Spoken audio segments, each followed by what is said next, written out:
va? Ça va. Regarde donc, comme elle a dit, toi.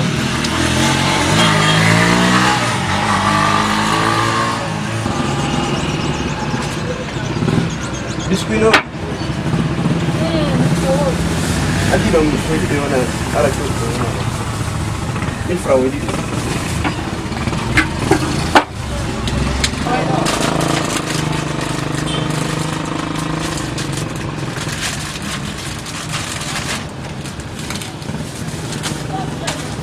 Marah gata kan?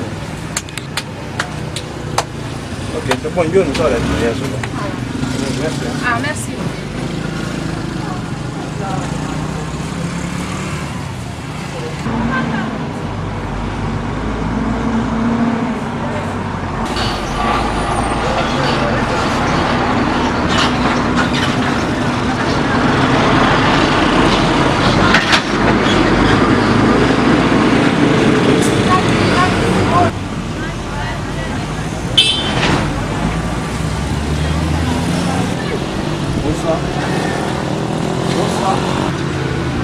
Bonsoir.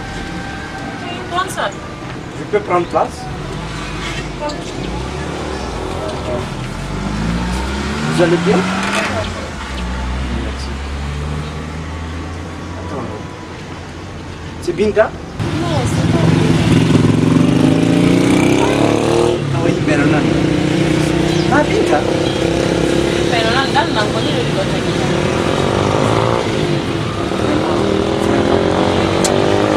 C'est que toi, comme Binta, bon, guarda dove, tu dire di Binta là qua. Ma scusa, non. India. Forse sei di Dongala. Oh no? Io vengo di ricordo. No. Sì, non sa? Anche dove da capo. O vorrei già mi sa dire. Ecco. Sì, non Oh, già che non cade di ricordo. Allora, oh, mi vuoi ascoltare qua? io sono Se abbiamo tutto. Sta come schierare, Ah, non schio solo, buon mingo, ora si mi neganno. Oh, mingo, magic minute. Mais oui, non il a non dire la langue, c'est Perfetto. oui. Donc, oui. Donc, bah, mi ne pas tardé, on a fait la d'entraînement. Si ça te gêne pas, mi fanno a jeune numéro. Quando fa la giorno numero, fa la numero. Non, parce que quoi, c'est que mingo fille. Pédugol amitié entraînement parce que moi quand même l'enfant là une amie parce que dans la momie andi quoi donc c'est tout ce que si ça te pose pas problème Per va a dire ma mi andava più dai.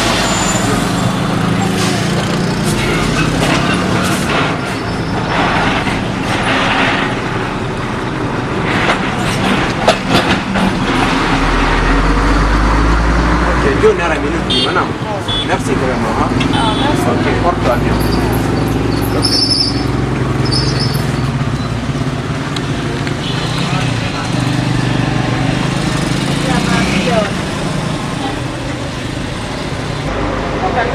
Tante wow, kau dia cuma gangguan. Mental lah.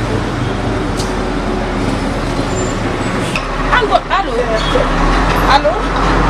Anggo ndio tuseharo kaje stave. Sio. Mi tanti mahambe. Hata wala ndo ka continental town dala ndo nyande la mora da kawala. Bantu no misabila ne bude.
Encore.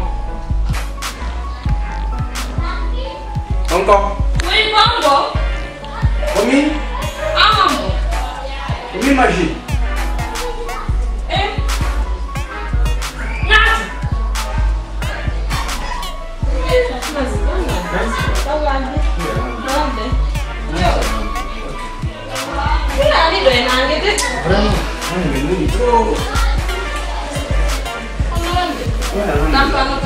Ah, alhamdulillah, no. Ari do ena ngife. Vraiment, None kala bone go to moja. Merci. Ah, on va faire du madadou de. Non, ce n'est rien. Si c'est bon. Ah bon, mais de dia nan ka ya. D'accord, pas.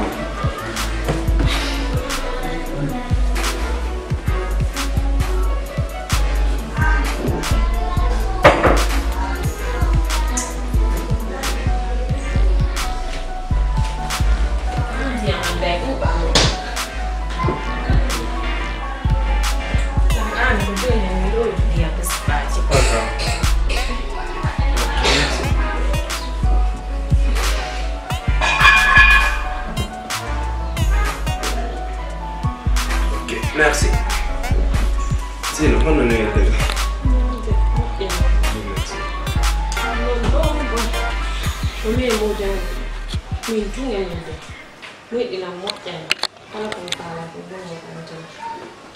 Ah, donc, ça veut dire que tu es marié? Ani ka yidu den don de nyande explication ga satalo. Mimi faut qu'il y a yide jodde yewte. Anda sujet du feu? Non, mais son sari du mi moden ola problem hay fus.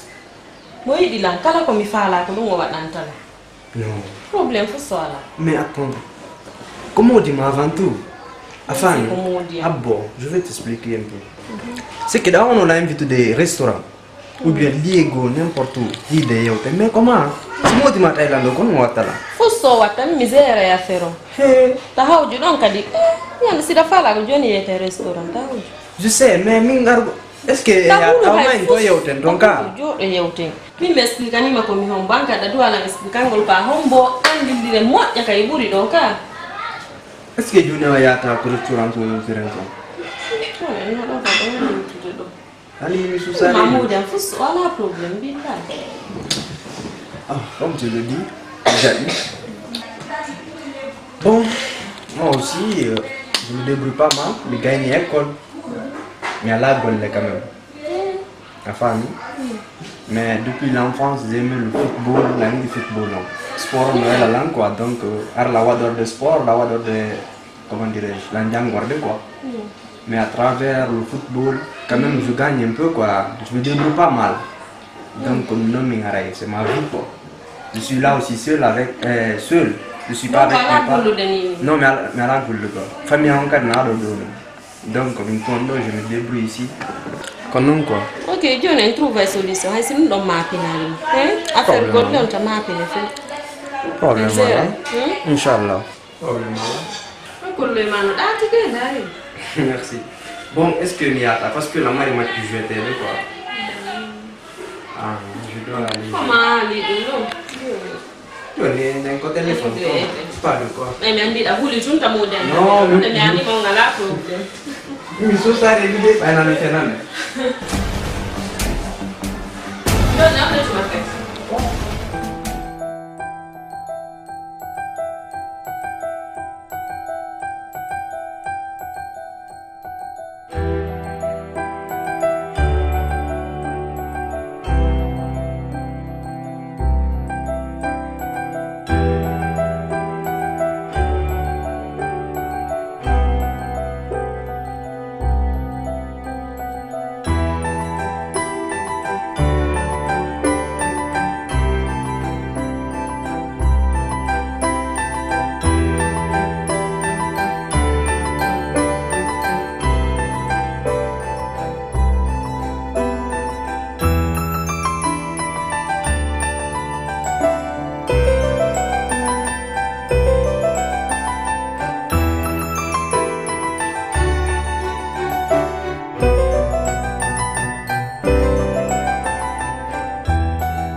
Madame Ben.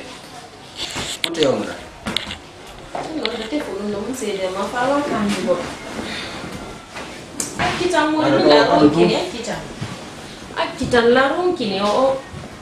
you? Laronki? Nego tona hiyo. Mimi mala ronki. Tako nantana pula nantana sasa iko kisi ma berse ma toma. Ma krio mi halna ma konantao. Anda wai borno radi ni yalta ya programu mi anda. Imo na arta un programu yutaka sudo nyana laronki. No borno. Sabe dira hivino golle mi anda fimu. Amali yani. Kila wadi hono taw laronki. Afa amali yani. Laronki ni ko. Aku no toni mi yafanta ko. Dundu ay mi woni tan no babe sakono go. Heka.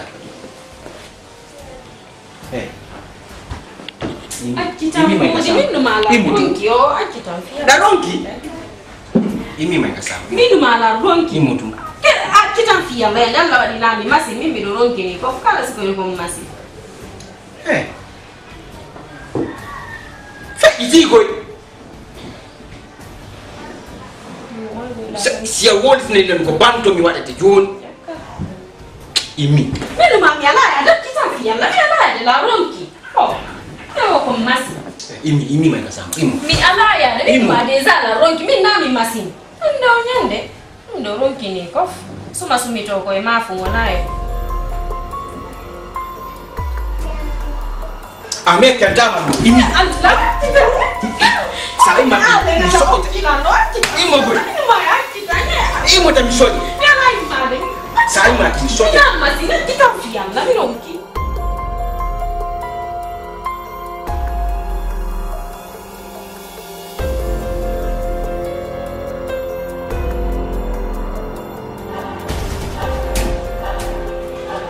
Beti do anu sebenarnya ni mare program yani. Donc program go yantia. Parce que mi ala famu di gondu feju de kagalle. Jonu da tan golle an lengi menu go enquête to e piwo do wawa.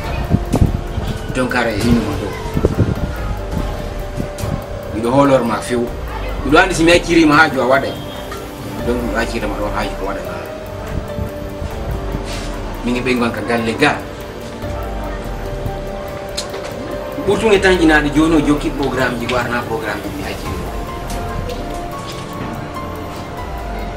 me andi sikki julata nini mi sikki taw felita mi fala no yo labana kono labiranda la ko si anga wali tikela mena ala enquête ji di fo adna la résultat labu me anda no sumante kono ji do filter la kay est-ce que la famille dans mon ami c'est une famille inudala auparavant angi bengu mar femme ni do nantundi tout allait bien entre vous très bien mais récemment tu commences à comprendre que nous trompons de ma quoi voilà parce que ni mo a halnemo pigi bonoton ronkadi wadde do wadira no ma facilement ou bien c'est pas ça c'est ko famata kwa téléphone ma consoni mo jodi ta kwam ko leto de crosso itam ma ruta yi gollon alo asika rezo alasi mo jodi ta kwam ko dum fu hari wowa wodi ko wadi mais mi fala la banala mais mi maragoto mo mi sarza dum nasina am ko antu mi holo risengo don quoi donc menu enquête jimadi artira la résultat c'est que kala bangol ma pos pour si vous bengo anko anda ko mo jokki ko non fa ko dum mi fala ok dan di program ko di kontao mi fala andugol si tani hawri no wodi ko wadi am bengo ma changi quoi parce que no wondera ella ngadi ko ma imri quoi ko non to mi fala andu parce que dan di sonna be ben enen wona hakille gote alla jonni sa yi gorko goto no yamira jombu rewbe nayo c'est parce que kanko hakkille makko den kanko tu no agir gol sonna be nayo tu vois non donc kambe non c'est tout à fait le contraire mi falan go réellement sida tangini no wodi ko waduda mo go tawtara ko wadi mo change ko c'est que kon mi fala tawandugol ko si tay hawri wana goddu wadulamo wali hata si tay mo comportera de ni ma joni quoi, c'est ce que je veux savoir. Ok petit fus mi waɗamo lalliɓande mo dépense ko yoni ko fala wolan sodandemo ayi ka woni ɗon ko c'est que piƴini fof fusata ko mankanimo donc sa yi o sanzi tufimo fala sansugol quoi fus mi andita ko mi waɗimo acci hakke kadi gira ila jonnitude mo hakkeji makko ɗin fof piti mi haalanima haqqeji makko ɗin fof mo yettude lalliɓande mo dépense ko landila wolan junudemo lan holtindemo c'est que auto makko no ɗum petit haqqeji makko ɗin fof mo yettude fus mankanama. Ah, je comprends. Absolument rien. Donc, grand, merci pour la confiance. Andinte kadi piungotu. Aje tiri la wapitu ma confida wonko. Komin tuyo tata secret di mari. Dum tu weli la moja. Insha Allah mi mena anke kidi. Mi atira na ma resultat mo ido si Allah dem. Parce que dandi mamun do, ko sare do. Sibeni so fintina ka mamun dum ko mi. No fandi ko feƴƴata do ara mi anda. Est-ce que tu comprends? No ɗuɗa koye mamum ɗo lamar peti o ɓuyna antu mar peti merci sa emi no dima a yaaru ɓiɗi sa anni kem ɗo andi a gaynayi probléme ala grand joni en haldimi nani probléme ala so fintinaka ouais mon grand tour.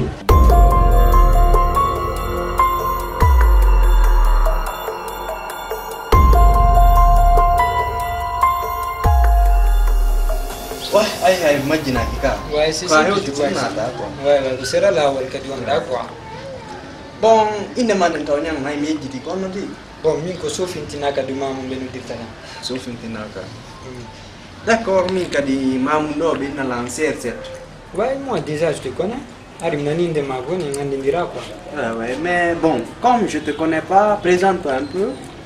Vraiment, tu as parfaitement raison. Parce que dans du wobe gonoton si ini be vraiment que ara andi talibe maruma be sikay ko yawre on da be lude quoi. Et pourtant ça andi tali on tigi andi tali on tigi. Ça comme tamari ko. Même personnellement si mi inni mi do anduma seda, oui c'est vrai. Parce que par ton nom et puis si mi hima mi do andi ko an si mi andi demande mi na way je le connais. Ko woni hara konto ni ngandi dira so parce que ça il nganda ko mi wata be ta yewte. Donc personnellement de cadmi ni meilleur que moi pour qu'on puisse se connaître. En plus on va se créer une nouvelle relation quoi. Afamika e kadi la mari comme yauta maro ko ara non ko ya achu hakedi afamika donc ache hakke quoi je vais essayer de me mêler un peu dans ta vie privée parce que on a mis à l'état quoi ara non ko ya achu hakke quoi afamika le problème là c'est comment dirais-je c'est pas un problème quand même il y a pas de souci Johnny c'est à propos de monsieur Dem nanda sta yana ni ndema ko mara dandi mo quoi monsieur Dem bengu mako go be ni mo madame Dem. Ah, ok, oya coach Joko, numatuka. Non, non, na coach non, c'est un homme de service quoi, c'est un fonctionnaire. Non, mais andi ça non. Da andi non ojo mo benta madame Dem. Ko rasi go yinete inde makon ko rasi. Une dame de teint clair. Ah, rasi, ok, la andi rasi, la andi. Oh, wondo Carrefour nyam yo. Ah, me andi. Ah, ok. Donc aray, toujours comme you makon nanen quoi, tu vas devoir m'excuser très très fort parce que je rentre dans ta vie privée. Mais tu m'inquiètes là, hein? Non, il faut soit d'amour quoi. Mais plutôt, son mari c'est mon grand sûr. Donc, quand il là, où il voit mais arohan comment? Mon John Nori dit une enveloppe contenant 5 millions si je me trompe. Au niveau c'est juste pour que tu laisses sa femme en paix. Est-ce que tu comprends? Donc, Gila. Relationnement Foudi, c'est qu'il a du mal à comprendre sa relation conjugale. Quand que Bengumako, il de wondi be wonda, ko wondi alda quoi. Donc quoi non quoi. Attends. C'est que mi fa mali. Modi mako donc fa la wi de mi seulement. Ben oui, ko dum mi ngoni là. Mais il se trompe hein. Il se trompe. Mais moi là il saute de mi fimbu, il fait 5 millions. Qu'est-ce que j'ai à foutre avec ça? Mingo prime de match non. Ay grand de ma miette comme vous faites tout parce que min na ta kan ko fait parce que quand déplacer min ala fusco ya hotel mon ami en famille.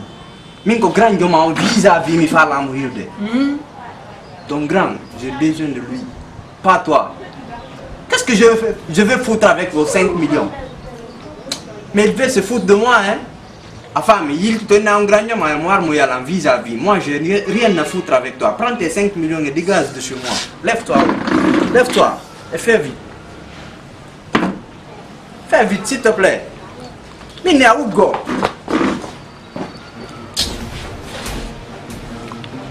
Mais c'est pas toi.